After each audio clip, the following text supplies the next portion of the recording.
waa plainte bi dem li ko waral moom bëri na waaye li si ëpp solo mooy li Amina Badiane wax ci viol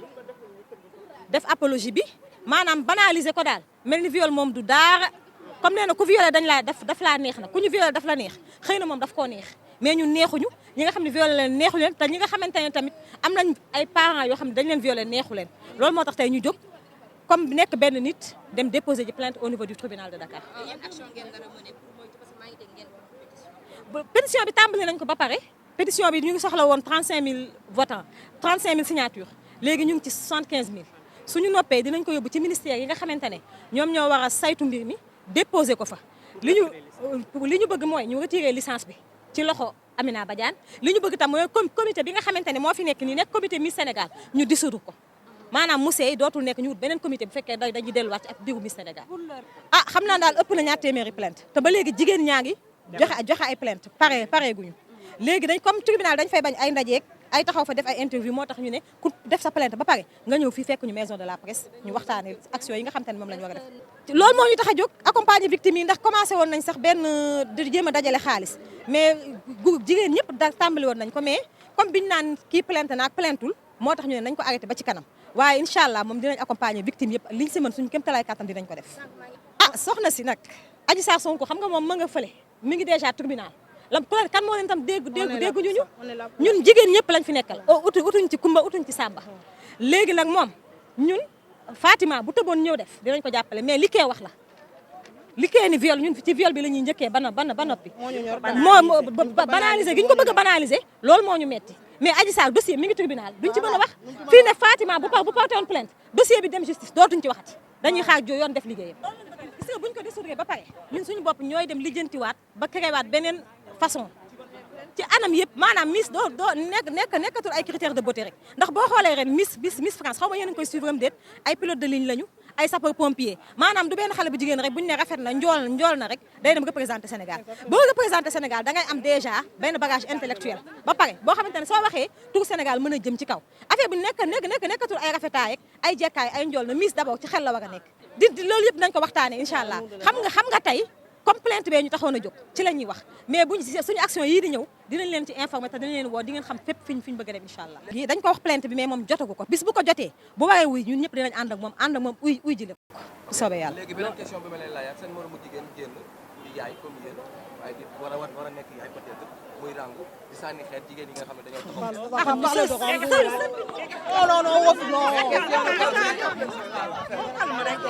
non moom mun na tontu la on est en démocratie doxal internet dafa ubbeeku kenn moomul kenn ku nekk mën naa wax lu ko neex léegi nag sénégalais yi ñooy xool liñ ciy jàpp ak liñ ciy bàyyi moomam boppam góor comme jigéen ñu sa loolu daf ñoo neex kadee jëlal ñu parti ba Amina mere ko ci ba porté ko plainte ni sa niñ jàppale mañ ko noonu lañ jàppale kadee ak yeneen góor yi ndax viol du jigéen la concerné am na góor ñoo xam ne ñoo ngi leen di violé Mamata Gueye tam ñoo ngi si ginnaawam ndax liggéey bu rafet tam lay def Jamra mu ngi def liggéey bu rafet tam Jamra yàgg na nag di alerté xëy na dañ koo dégluwul woon Sénégal nag loo wax ñu foog ni mbiru diine tax mbiru nangama tax mais Jamra taxawaay bu rafet la taxaw te combat bu jigéen ñi am da si mës a nekk Kader moom dañ koy jàppale comme ni ñu jàppale Mamy Ko c'est pas parce que góor la duñ ko jàppale Kader sax boo saagoon moom lañ la gën a jàppale que Mamy Ko ndax xam na peut-être lu ñuy dund xëy na xam na victime de viol Amina nag moom dafa li ma wax démb rek saaga yàkkamtee xeex la moom la ñu waroon plainte mu njëkkante di plainte danañu fa fekk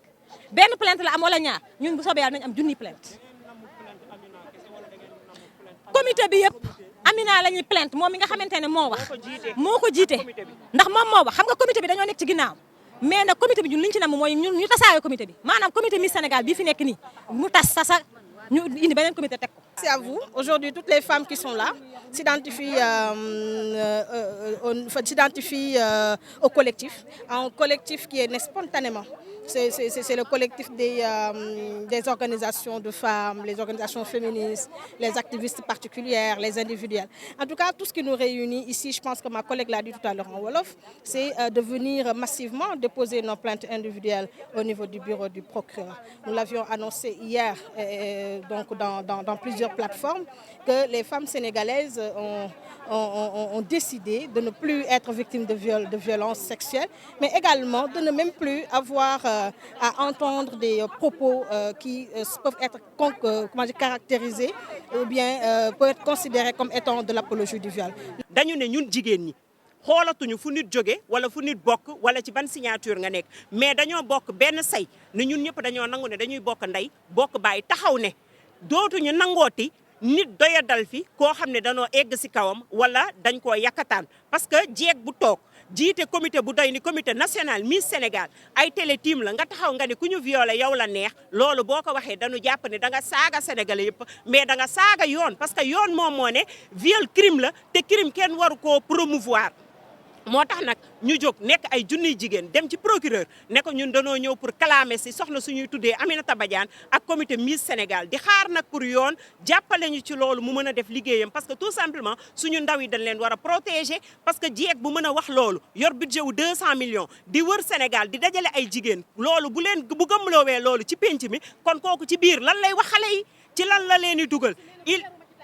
il faut que ñu comprendre ne comme que moom daf ne loolooy yaram te ku yaru ma ci tàngal kooku ñun suñu xel dalul ci moom te dañu naan ministre de la culture ak ministre du tourisme ak ministre de la femme comité bii dañu leen di ñaan sax ñoom nañ ko dissoudre nañu jël bu ñu bëggee organiser élection Miss nañ ko defee neneen nañ ko jox ay nit ñu responsable mais kii moom di woo jigéen ñi ci ñu dal seen kaw ak ñu yakkataan leen dootuñu ko nangu tey dootuñu ko nangu ëllëg ñu ngi nag taxaw di apporter suñu soutien ci ñi nga xam ne moom daf leen a porter plainte parce que nag Aminata Badiane lañ war a porter plainte comme que nag moo dellu di porter plainte woo na naar ci guuxum soow jigéen ñëpp taxaw nañ pour taxaw ni lii dootu fi amati te vraiment ñu ngi rafetlu initiative bi di encourager ñëpp ci initiative yi ñu nekk di ñaan presse bi it mu gën a jàppale jigéen ñi nga xam ne dañ nekk si combat bi gën a accompagner organisation de femmes yi pour que suñu baat nit ñi mën ko dégg xam ni ndawu Sénégal jigéenu Sénégal dañoo taxaw pour aar leen ma ne ko am na lu bëri loo xam ne jigéen ñi ngi taxaw fi mu nekk ni ci def ko ñun par exemple ñu ngi lancé concept bu tudd Miss Entrepreneuriat dañoo bëgg a promouvoir jigéen ñi nga xam ne dañoo am diggante 18 ba 25 ans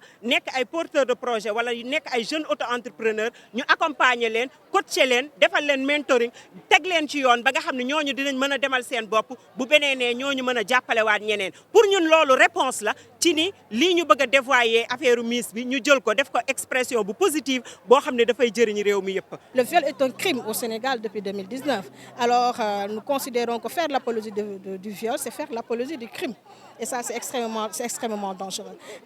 Nous sommes aujourd'hui beaucoup plus de 300 femmes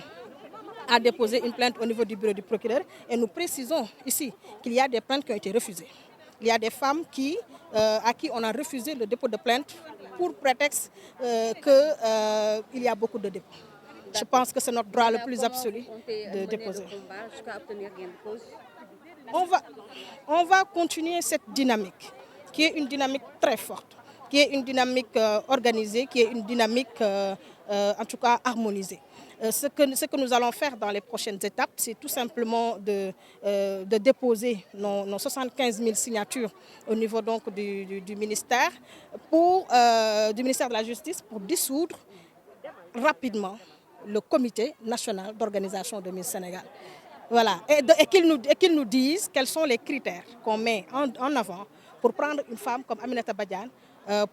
comme présidente, mais également qui sont les membres du comité. Et surtout ce qui est important, nos Miss, lorsqu'elles deviennent Miss, c'est quoi la plus-value? C'est important. Si elles quittent le pays pourquoi? Qu'est-ce qu'elles vont faire à l'extérieur? C'est très important. Nous voulons des informations claires là-dessus.